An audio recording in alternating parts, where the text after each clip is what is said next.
मन तो ना रहा कि तोके छोड़ के जाए बहरा, लेकिन जाइल भी बहुत जरूरी बा।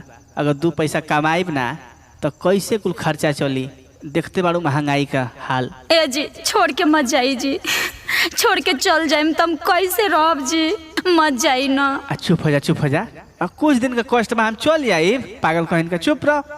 ए जी मत जाई जी छोड़ के, ए जी रवा बिना हम कैसे रहब जी, हमर कैसे गुजारा होई। अरे हमारा मन नहीं के करत तो छोड़ के जाए के दे, सही बतावा तानी, लेकिन का करी बता। ना ना ना हम रवा के जाए ना देब, कुछ सही कहतानी, हम रवा के जाए ना देब। अरे ना जी तो कैसे सब चली। छोड़ छोड़ छोड़ गोड़ छोड़ हमार, हमके जाए दो, हमके जाए दो, हम जल्दी चली आई, टेंशन मत ला।